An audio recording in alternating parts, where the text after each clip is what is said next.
Hello students, welcome to our YouTube channel English classes by Ashok sir. Students, आप सबों को हमारे YouTube channel English classes by Ashok sir Chhapra में स्वागत है। स्टूडेंट्स, जैसा कि हम बिहार बोर्ड क्लास 12 का ये इंग्लिश बुक जो है इसका टोटल कंप्लीट कराने के लिए आपसे वादा किए थे, उसी की कड़ी में आज मैं लेकर आया हूं इस रेनबो पार्ट 2 का पोएट्री सेक्शन का थर्ड पोएम। क्या है? पोएट्री सेक्शन का ये थर्ड पोएम है, now the leaves are falling fast, जिसके राइटर है W.H. ऑडेन। ठीक है, इनका पूरा नाम है विंस्टन ह्यूग ऑडेन। तो देखिए स्टूडेंट्स, ये रेनबो पार्ट 2 है जिसमें प्रोज और पोएट्री दोनों सेक्शन से आपको पढ़ना है। तो आज हम थर्ड पोएम की चर्चा कर रहे हैं, तो पोएम और साथ साथ हम प्रोज की भी चर्चा करते चलेंगे। तो स्टूडेंट्स, आपको जिन स्टूडेंट्स को 2021 में एग्जाम देना है, उनको लॉकडाउन से जो स्टडी प्रभावित हुई है उसको ध्यान में रखते हुए मैं बच्चों के लिए ये प्रयास किया कि टोटल इस बुक का टोटल जितना प्रोज और पोएट्री सेक्शंस है उसको मैं कंप्लीट करा दूं, ताकि बच्चे घर पर बैठे ही अपना एजुकेशन प्राप्त करके एग्जाम्स की तैयारी कर सकें। देखिए स्टूडेंट्स, तो इसको अच्छी तरह से आपको प्रिपेयर करना है। मैं 1 बाय 1 सारे चैप्टर की वीडियो अपलोड कर दूंगा। तो स्टूडेंट्स, यदि हमारे चैनल पर आप नए हों या आप मेरे वीडियो को पहले बार देख रहे हों तो कृपया सब्सक्राइब करना ना भूलें, सब्सक्राइब करें और अपने दोस्तों को शेयर भी करें। हाँ स्टूडेंट्स, मैं आप लोगों के भलाई के लिए ही मैं इतने मेहनत करके वीडियो अपलोड करता हूँ, वीडियो बनाता हूँ। इसलिए यदि आपको अच्छा लगे तो प्लीज लाइक और शेयर करना ना भूलें। तो चलिए स्टूडेंट्स, हम लोग देखते हैं। सबसे पहले हम लोग क्या देखेंगे? ऑथर के बारे में, अबाउट ऑथर। तो देखिए स्टूडेंट्स, इसके पहले भी हम जो भी चर्चा किए हैं ऑथर के बारे में पहले बता देते हैं, क्योंकि ऑथर के बारे में बता देने से ये इससे संबंधित को जो ऑब्जेक्टिव क्वेश्चंस एराइज किया जाता है, जो एग्जाम्स में ऑब्जेक्टिव क्वेश्चंस पूछेगा, वो आपको छूटे ना। इसलिए हम क्या करते हैं कि ऑथर के बारे में आपको चर्चा कर देते हैं। देखिए, ऑथर से भी एग्जाम्स में पूछा जाता है। तो देखिए, born on 21 February 1907 in England, यानी इनका जन्म 21 फरवरी 1907 को इंग्लैंड में हुआ था। देखिए स्टूडेंट्स, ये 21 फरवरी आपको याद रखना जरूरी नहीं है, क्योंकि राउंड फिगर में ही एग्जाम्स में पूछता है। तो इनका जन्म 1907 को इंग्लैंड में याद रखिएगा, यानी कि W.H. ऑडेन का जन्म 1907 को इंग्लैंड में हुआ था, इतना याद रखिएगा। उसी प्रकार died on 29 September 1973 in Austria. देखिए स्टूडेंट्स, इसको ऑस्ट्रेलिया मत समझिएगा, क्योंकि हिस्ट्री में आपको पढ़ना है, ये ऑस्ट्रिया है। तो उनका जन्म, आप इसको 29 सितंबर कोई जरूरी नहीं है, आप याद रखिएगा कि 1973 को ऑस्ट्रिया में हुई थी। स्टूडेंट्स देखिए, ही won the Pulitzer prize in 1948, उन्हें 1948 में पुलिट्जर प्राइज से सम्मानित किया गया था। क्यों? फॉर मतलब क्योंकि his collection the age of anxiety, मतलब उनके, देखिए फॉर मतलब के लिए, his collection the age of anxiety, वह एक एज ऑफ एंजाइटी जो था उनका पोएम का कलेक्शन, एक बुक था, उसी बुक के लिए उन्हें 1948 में पुलिट्जर प्राइज से सम्मानित किया गया था। उसके बाद देखिए students, he left England as early as 1939 to settled permanently in the United State, यानी कि वो 1939 के शुरू में ही परमानेंट, हमेशा के लिए सेटल होने के लिए United state, that means America चले गए थे। तो स्टूडेंट्स, ये हुआ अबाउट ऑथर। उसके बाद हम लोग देखेंगे थीम ऑफ द पोएम, तब उसकी चर्चा होगी। देखिए स्टूडेंट्स, इसके बाद हम लोग को देखना है theme of the poem. Theme का मतलब होता है विषय वस्तु, इसका मतलब होता है स्टूडेंट्स विषय वस्तु। दैट मीन्स यह पोएम किस विषय वस्तु पर आधारित है, इसकी चर्चा हम करेंगे। तो देखिए, दिस प्रजेंट पोएम, मतलब यह वर्तमान पोएम जो हम लोग पढ़ रहे हैं, now the leaves are falling fast. Now the leaves are falling fast मतलब present poem now the leaves are falling fast is a lyric, यह एक लायरिक पोएम है। लायरिक मतलब जिसे गीत के माध्यम से गाया जा सके। The poet describes the frustration, देखिए स्टूडेंट्स, फ्रस्ट्रेशन का मतलब होता है निराशा। क्या होता है मतलब? निराशा। This the poet describes the frustration found in human life, कवि इसमें मानव जीवन में जो निराशा होता है उस निराशा को वह वर्णन करता है। ही सेज दैट, वह कहता है, द एस्पिरेशन, एस्पिरेशन मीन्स होता है आकांक्षा, the aspirations are not fulfil, और मानव की जो आकांक्षाएं होती हैं उनको पूरा नहीं किया जा सकता है। अब स्टूडेंट्स इसके बाद हम लोग इस poem now the leaves are falling fast का लाइन बाय लाइन एक्सप्लेनेशन देखेंगे और उसके बाद इसका समरी। चलिए स्टूडेंट्स हम देखते हैं लाइन बाय लाइन एक्सप्लेनेशन। तो देखिए students, line by line explanation में आप लोग इस बुक को निकाल लीजिए।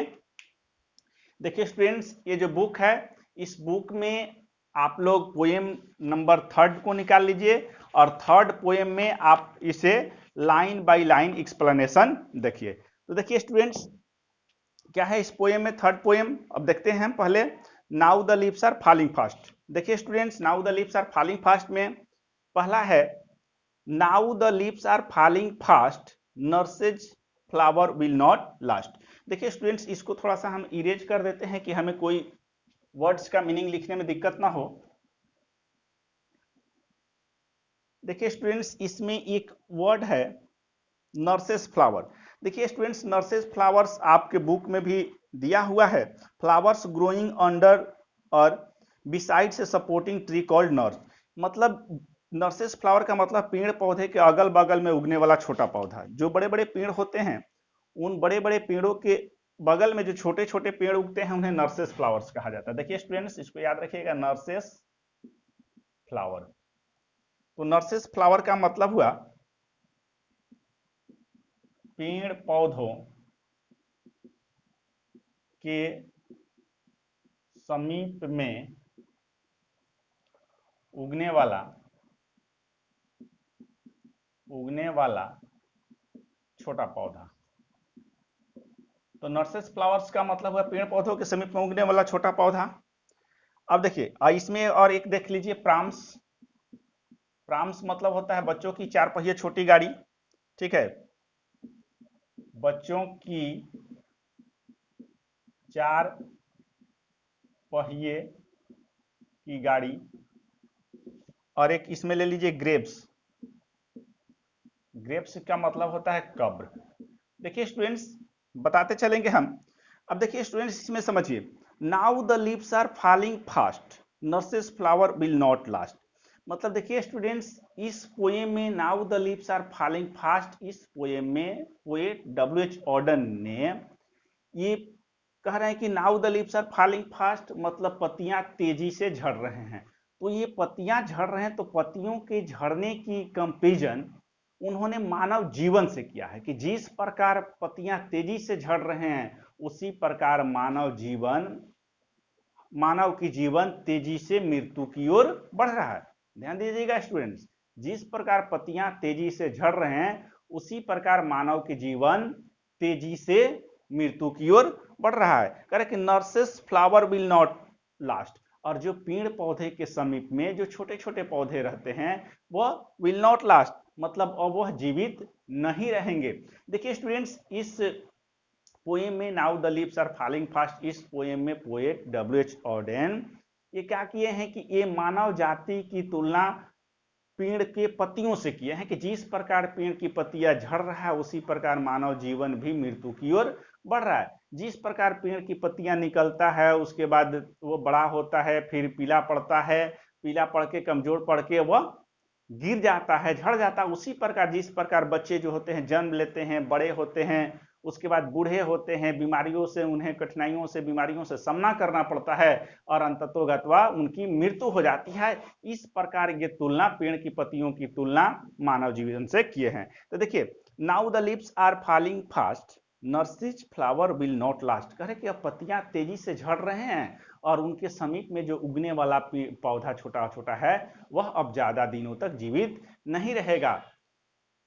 Nurses to the graves are gone, और कह रहा है कि नर्सेस जो है छोटे छोटे जो पौधे हैं वो कब्र में चले गए हैं, दैट मीन्स उनकी मृत्यु हो गई है, वो कब्र में चले गए हैं। And the prams go rolling on, और बच्चों की जो गाड़ी होती है, चार पहिया जो गाड़ी होती है, वह चलता रहता है। दैट मीन्स कहने का मतलब है कि जिस प्रकार बच्चे की गाड़ी चलती रहती है, जिस प्रकार बच्चे जन्म लेते हैं, बड़े होते हैं, उसके बाद बूढ़े होते हैं, बीमारियों से सामना करना पड़ता है, अंततोगत्वा उनकी मृत्यु हो जाती है, उसी प्रकार जिस प्रकार पेड़ के पत्ते निकलते हैं, उसके बाद वो क्या होते हैं, निकलते हैं पीले रंग से, उसके बाद हरे रंग होते हैं, फिर पीले रंग के पड़ जाते हैं, और अंततोगत्वा वो झड़ के सूख के झड़ जाते हैं। जिस प्रकार ये पेड़ की पत्तियों का क्रम चलता रहता है, उसी प्रकार मानव के जीवन का भी क्रम चलता रहता है। तो ये हुआ स्टूडेंट्स हमारा फर्स्ट स्टैंजा। सेकेंड स्टैंजा में देखते हैं विस्परिंग नेबर। देखिए विस्परिंग नेबर का आपके बुक में भी दिया है स्टूडेंट्स, आपको ध्यान दीजिएगा। Whispering neighbour, whispering neighbours. देखिए ये विस्परिंग नेबर्स का आपके बुक में दिया है। Death of messenger, messenger of death. देखिए ये क्या हुआ स्टूडेंट्स, मैसेंजर ऑफ डेथ, मतलब इसको हम कह सकते हैं मृत्यु का सौदागर, मृत्यु का सौदागर, या इसको हम कहेंगे यमराज। क्या कहेंगे, यमराज। मृत्यु का सौदागर कहिए या यमराज कहिए। तो विस्परिंग नेबर मतलब मैसेंजर ऑफ डेथ, मृत्यु के सौदागर। देखिए स्टूडेंट्स ये क्या है, whispering neighbours left and right, कह रहे हैं इस पोएट में, पोएट कह रहे हैं कि हमारे अगल बगल में क्या है, मृत्यु के सौदागर हैं, यमराज हैं, मैसेंजर ऑफ डेथ हैं, हमारे अगल बगल में मृत्यु के सौदागर है, यमराज हैं, मैसेंजर ऑफ डेथ है। प्लक अस, प्लक मतलब होता है तोड़ना स्टूडेंट्स, प्लक का मतलब क्या हुआ, देखिए प्लक, प्लक का मतलब हुआ तोड़ना। Pluck us from real delight, और हम मानव जो है इस दुनिया में रियल डिलाइट में, डिलाइट का मीन्स होता है आनंदित, इस आनंदित दुनिया में जी रहा है, उसको वह तोड़ने के लिए मतलब डिटैच करने के लिए, दैट मीन्स क्या करता है, डिटैच करना, तोड़ना, दैट मीन्स मृत्यु के लिए हमारे अगल बगल मैसेंजर ऑफ डेथ, मृत्यु का सौदागर हमारे अगल बगल हैं, उन्हें जब मौका मिलेगा हमें इस रियल डिलाइट से, यह रियल डिलाइट आनंद भरी दुनिया जो है, इस दुनिया से खींच करके तोड़कर ले जाने के लिए हमारे अगल बगल हैं। And the active hand must freeze, और फ्रीज का मतलब होता है जम जाना, फ्रीज का मतलब क्या होता है, जम जाना। देखिए फ्रीज का मतलब जम जाना। तो एक्टिव जो हैंड है, जो हमारा सक्रिय हैंड है, मतलब जो हाथ पैर, अभी हम जीवित हैं तो हम अपने हाथ पैर से कार्य करते हैं, तो जिस प्रकार हमारा एक्टिव हैंड है, सक्रिय हाथ है, वह जरूर जम जाएगा, मतलब एक ना एक दिन जरूर जम जाएगा। दैट मीन्स यह कार्य करना बंद कर देगा, लोनली ऑन द सेपरेट नीज, और एक दिन यह हाथ अकेला घुटनों पर चला जाएगा। दैट मीन्स देखते हैं स्टूडेंट्स, यदि कोई व्यक्ति मर जाता है तो उसका हाथ घुटनों पर सीधा पड़ जाता है। तो ये हमें इशारा कर रहा है कि एक न एक दिन इस रियल डिलाइट से, आनंद भरी दुनिया से हमें जाना होगा, और हमारा हाथ जो है, सक्रिय हाथ जो है, वह काम करना बंद कर देगा, और सेपरेट हाथ जो है हमारे घुटनों पर हो जाएगा। दैट मीन्स इस दुनिया से हमें एक न एक दिन जाना होगा। आगे देखते हैं students, did in hundred eight the back, poet कहते हैं कि लाखों मरे पड़े हैं पीछे, लाखों मरे पड़े हैं, मतलब कभी जो है यह फ्रस्ट्रेशन से, निराशा से भरा हुआ है, और कहता है कभी जो है वह इस पोएट में क्या दिया, निराशावादी सोच को, निराशावादी टोन को दर्शाया है कि हमारे पीछे लाखों मरे पड़े हैं, हंड्रेड, सैकड़ों मरे पड़े, हमारे पीछे सैकड़ों मरे पड़े हैं। Follow wooden in our track, और वुडन का मतलब होता है स्टूडेंट्स, वुडन मतलब होता है कैफिन, वुडन का मतलब क्या होता है, कैफिन। देखिए स्टूडेंट्स, जिसमें आप देखे होंगे कि जिसमें डेड बॉडी को, लकड़ी का बना हुआ डेड बॉडी का रखा जाता है, उसे हम क्या बोलते हैं, वुडन, कैफिन, मतलब जिसमें शरीर को, मृत शरीर को रखा जाता है, उसे हम क्या बोलते हैं, कैफिन। तो वो कह रहे हैं कि dead in hundreds at the back, मतलब सैकड़ों पीछे मरे पड़े हैं। Follow wooden in our track, और रास्ते में वुडन में, कैफिन में बंद पड़ा हुआ सैकड़ों लाश पीछे पड़ा हुआ है।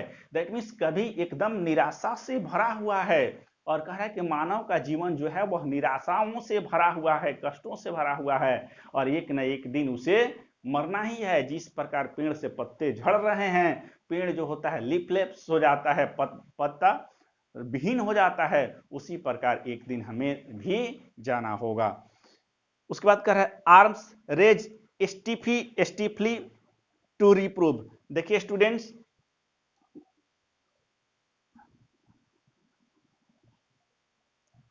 स्टीफी का मतलब होता है STIFFLY।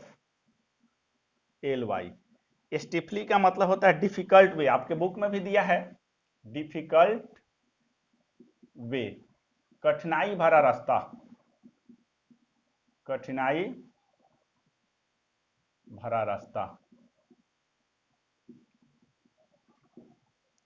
उसके बाद है स्टूडेंट्स रिप्रूव। रिप्रूव का मतलब होता है दोष देना। उसके बाद है एटीट्यूड। देखिए स्टूडेंट्स, एटीट्यूड का भी आपके बुक में दिया हुआ है ways of thinking, ways of thinking मतलब सोचने की तरीका।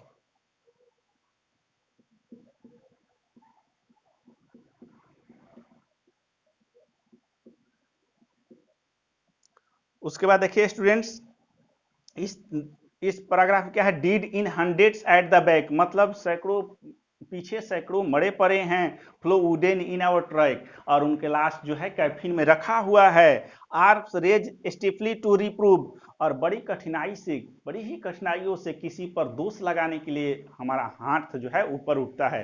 मतलब किसी भी व्यक्ति को हम दोषारोपण करने के लिए बड़ी कठिनाई से हाथ उस पर उठाते हैं, उसको दोषारोपण करते हैं इन फॉल्स एटीट्यूड ऑफ लव। और ये जो कवि जो है ये भगवान को कह रहा है, दोष दे रहा है कवि कि भगवान पर बड़ी ही कठिनाइयों से दोष देने के लिए हाथ उठ रहा है कि भगवान जब हमें इस दुनिया से भगवान को ले जाना ही था, तो भगवान इस झूठे प्रेम में हमें क्यों फंसाए, भगवान हमें इस मोह माया की जाल में क्यों फंसाए। जब भगवान को जन्म देना था, फिर ले लेना था, फिर मृत्यु हो जाना था, तो इससे मोह माया और जाल में हमें क्यों फंसाए। आगे कह रहा है स्टार्विंग। स्टार्विंग का मतलब होता है भूख से मरना। स्टार्विंग भूख से मरना, स्टार्विंग। उसके बाद देखिए स्टूडेंट्स, ट्रोल है। ट्रोल्स मतलब दुष्ट आत्मा। ये आपके बुक में दिया है स्टूडेंट्स, स्कैंडिनेवियन मिथोलॉजी माने प्रामाणिक कथाओं से लिया गया है दुष्ट आत्मा। और एंजल का मतलब होता है, एंजल मतलब देव दूत, एंजल का मतलब देव दूत। और इसके बाद देखिए एक वाटरफॉल है। वाटरफॉल का मतलब होता है झरना। और उसके बाद है डिस्ट्रेस, विपत्ति इसको कह सकते हैं, विपत्ति, कष्ट। देखिए स्टूडेंट्स, क्या कह रहा है कभी कि starving through the leafless would, मतलब अब जो पेड़ हैं वो तब पत्ते विहीन हो गए हैं, उस पर पत्ते झड़ गए हैं, और झड़ जाने के कारण लोग भूखों मर रहे हैं, उस पर कोई फल नहीं लग रहा है, जिसके चलते लोग भूखे मर रहे हैं। Trolls run scolding for their food, और ट्रोल्स मतलब दुष्ट आत्मा जो है अपने भोजन के लिए वो क्या कर रहा है, पीछा कर रहा है, मानव की पीछा कर रहा है अपने भोजन के लिए। And the Nightingale is dumb, और डम का मतलब होता है गूंगा। डम का मतलब क्या होता है स्टूडेंट्स, गूंगा। और नाइटिंगेल का मतलब होता है बुलबुल।